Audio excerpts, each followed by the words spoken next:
한창 땅 팔지마, 최순실 딸 정유라의 소송. 자, 위클리 뉴스 플러스입니다. 첫 번째 주제는 방금 소개해드린 대로 최순실 씨가 딸 정유라 씨에 대해서 소송을 걸었다고 하는데 이게 갑자기 무슨 얘기입니까? 저게 옛날에 아마 정유라가 정언을 하고 나서 부차주 불리하게 네. 아마 이게 모자 사이가 상당히 돌아올 수 있는 근처로 네. 가고 있는 것 같은데요. 아마 이게 평창에 둘이가 절반씩 소유한 부동산이 있어요. 이게 뭐냐면 이게 23만 평방미터 되는데 공시가가 한 5억 6천, 시가는 한 10억 되는 땅이 있는데요. 이 땅에 대해서 이제 지분이 5대 5니까 아마 이게 최순실 씨가 정유라를 상대로 처분 금지 가처분, 이 부동산 지분을 팔지 마라 이렇게 가처분을 걸었거든요. 근데 보통 이런 가처분을 걸면요, 항상 이게 법원에서 현금 공탁이 나와요. 왜냐하면 이게 가처분을 당한 사람은 처분을 못하는 피해를 보잖아요. 그렇죠. 그래서 이게 담보용으로 보통 공탁이 나오는데 이 공탁을 안 걸면 자동 각하돼 버려요, 소송이. 그래서 이게 소송이 결국 각하로 끝이 났지만 아마 이게 틀어진 어떤 둘 사이 모녀간에 이런 게 한 단면을 보여주는 걸 보이고요. 아마 이게 최순실 씨는 내가 교도소에 있더라도 이게 무기력하게 다 당하고 있지 않겠다, 이런 게 의지를 보여준 게 아니기를 보입니다. 네, 한편 최순실의 독일 도피를 도왔던 것으로 알려진 데이비드 윤이 최 씨의 이름을 팔아 3억 원을 받은 혐의로 인터폴 적색 수배가 됐는데요. 지난 1월엔 데이비드 윤에 대해 묻자 정유라 씨가 이렇게 답했습니다. 데이비드 윤은 지금 어디 있습니까? 데이비드 윤은 저랑 연락 안 되는데 책임지기 싫어했어요.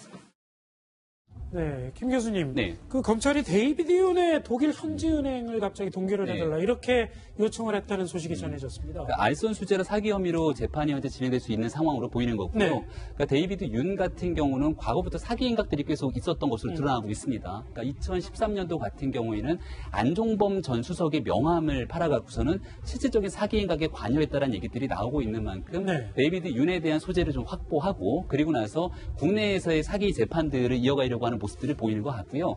이건 이제 현재 보여지고 있는 하나의 단면인 거고 여기 데이비드 윤이 단순하게 안종범 전 정책수석의 명함을 그냥 본인이 사기 행위를 하기 위해서 팔았던 것이냐, 아니면은 중간에 최순실이라고 하는 인물이 있기 때문에 같이 연결이 된 것이냐, 그리고 데이비드 윤 같은 경우는 부친 때부터 이어지는 오랜 관계 속에서 이 최순실 씨의 독일 재산을 관리하고 있는 사람으로 또 알려져 있지 않습니까? 네. 이런 상황으로 보게 됐을 때 경우에는 최순실이 숨겨가거나 우리가 은닉했을 것으로 추정되고 있는 여러 가지 해외 은닉 재산들을 확보하는 데에도 여러 가지 연관성이 있다는 겁니다. 얼마 전에 최순실 결심 공판 과정에서 징역 25년 그리고 벌금을 1,185억, 추징금은 77억 9천만 원을 구형을 했는데 사실 최순실 씨가 갖고 있다라고 드러난 재산이 1,000억 원에 해당되지 않거든요. 네. 그러니까 만약에 해외에 은닉해 있다라고 판단될 수 있는 재산들을 최대한 대한민국 이 국가에서 많이 확보를 할 수 있는 단계가 된다라면은 추후 1심 선고 이후에 법정에서 최순실에 대한 벌금이나 추징금이 실제 선고가 되더라도 그것들을 확보할 수 있는 근거가 되지 않을까 생각이 됩니다. 그러니까 데이비드 윤이 송환되면은 최순실 씨 재산도 뭐 전체 윤곽이 드러날 수 있을까요? 네. 좀 전에 왜 그 최순실의 딸, 그 정유라 씨의 이 동영상이 나오지 않았습니까? 그런데 그 직전에 한 장면이 있어요. 어떤 장면이냐면 기자들이 데이비드 윤의 그 실명을 거론하면서 물어봐요. 윤 모모 씨는 지금 왜 옆에 없느냐. 그랬더니 이 정유라가 굉장히 화를 내요. 화를 내면서 아니 그거 실명을 얘기하면 어떡하느냐. 그러니까 동영상이 찍히고 있는데 왜 윤 모모 씨의 실명을 공개하느냐라고 책망을 하거든요. 거기서 어떤 단서를 우리가 유추할 수 있냐면 1. 최소한 정유라가 독일에서 이렇게 덴마크까지 이렇게 이 도피하는데 결정적으로 정유라한테 도움을 줬거나 아니면 정유라나 최순실이 가장 중요하다고 생각하는 은닉 재산은 어떠한 경우라도 내가 이 덴마크에서 다시 송환되더라도 지켜야 한다. 그러니까 그 지키는 것이 혹시 데이비드 윤이 아니냐. 그러니까 어쨌든 지금 이 한국에서 윤모 씨라는 인물을 안 알리게끔 만들려고 했다는 그런 어떤 모습이었기 때문에 우리가 최순실의 재산은 분명히 데이비드 윤과 연관성이 있을 수밖에 없다라고 유추할 수 있다. 그렇군요. 근데 제가 보기에 그 재산 추적보다요, 물론 이게 데이비드 윤이 25년 동안 최순실하고 친분이고 2003년에 이게 동업됐어요. 그런데 검찰에서 그렇게 잡으려는 이유가 재산은 나중 문제고 딱 두 가지입니다. 첫째는 이게 박 전 대통령하고 관계해서 도피 자금이 특수활동비에서 나오냐. 지금 이 검찰이 특수활동비의 출구를 조사하고 있어요. 그런데 그게 최순실 씨한테 혹시 이게 도피 자금이 현금으로 간 게 아니냐. 검찰은 이걸 의심하고 있어요. 그래서 이게 데이비드 윤을 잡으면 도피 자금의 추적. 요게 첫째고요. 네. 두 번째는 이게 데이비드 윤을 잡으면 최순실이 도피하면서 박 대통령과 차명폰 통화.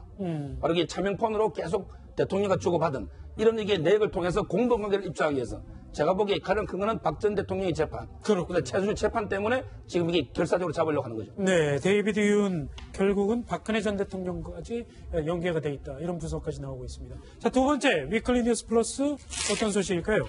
또 말 바꾼 청와대 임 UAE 방문 전에 최태원 만났다. 김 부장님, 이 UAE 방문이 도대체 어떤 목적으로 이루어졌는지 명확하게 해명이 안 되다 보니까 자꾸 새로운 사실만 나오고 새로운 의혹만 더해지고 그러는 것 같습니다. 이번에는 이 임종석 실장이 UAE를 방문하기 전에 최태원 SK 회장을 만났다. 이런 사실이 또 새롭게 나왔습니다. 네, 임 실장 방문에 대해서 여러 가지 의혹이 계속 나오고 있고 의문이 제기되는 이유는 네.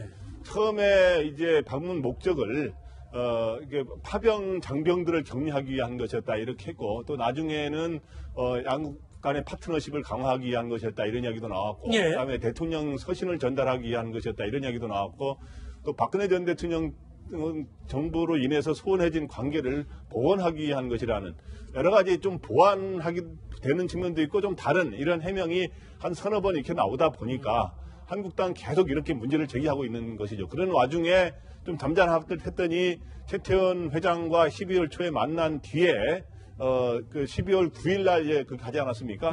그렇기 때문에 가서 아랍에미레이트에 가서 과연 이런 SK 사업에 어떤 추진하려던 게 백지화되려는 걸 혹시 이렇게 도와주려고 한 게 아니냐라는 의혹이 나오고 있는 또 와중에 그러니까 이제 그런 얘기 나오니까 최태원 회장만 또 청와대 쪽에 대해서 태명은 또 최태원 회장만 만난 건 아니다.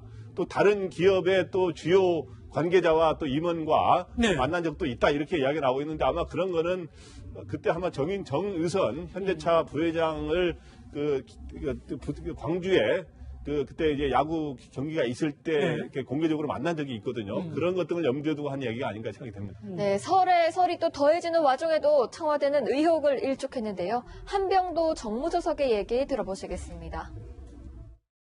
진실이 무엇인지 계속 요구하고 있거든요. 일단 UAE 관련된 건 지난 6월에 대통령께서 UAE 왕세제하고 통화를 하셨고요. 그 통화 내용은 양국 관계에 우호 협력 관계를 더욱 증진시켜 나가자 그렇게 말씀을 하셨었습니다. 그리고 그 이제 후속 조치로 12월에 동명부대를 파견 나가 있는 우리 군 장병들을 위로하기 위해서 비서실장이 나가게 됐고 그래서 그쪽에 전달을 했습니다.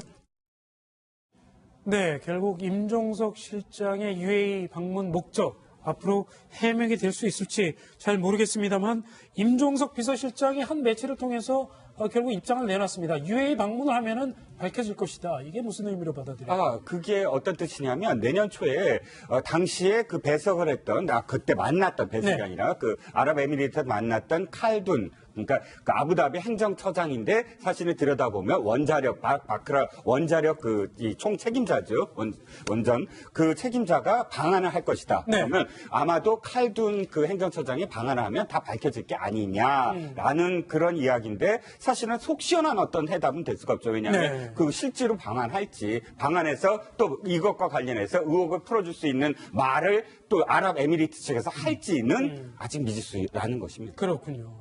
자, 세 번째 위클리 뉴스 플러스 볼까요? 네, 뜨겁게 달군 말말말. 2017년이 이제 5시간 남짓 남았습니다. 눈물과 기쁨, 웃음과 슬픔이 공존했던 2017년 영상으로 준비해봤습니다.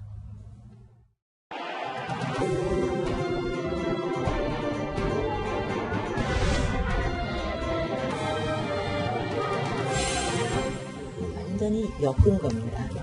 다들 당연하고 있어요.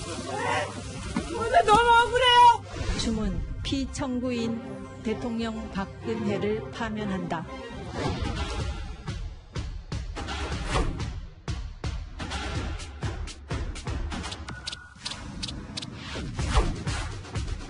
제가 갑철수입니까? 안철수입니까? 제가 MB의 아바타입니까? 의대문 아십니까? 대한민국을 세탁기에 넣고 화갑을 돌리고 1년만 돌리고 정권을 시작하겠습니다. 오늘부터 저는 보증을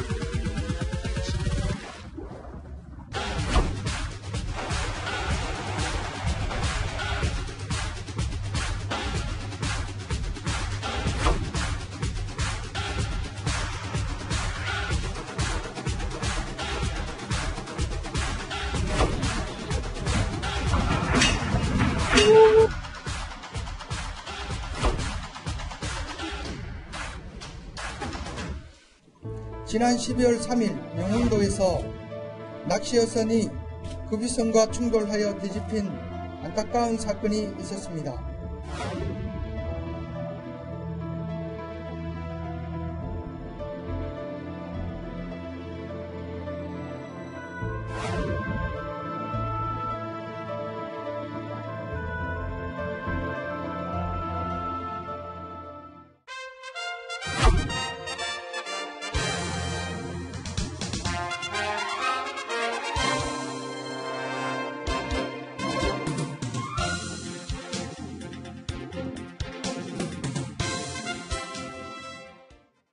화면에서 보신 대로 오늘 한 해 참 많은 일이 있었습니다. 박근혜 전 대통령의 탄핵 사태부터 대천 화재 참사까지 저희가 전해드렸습니다.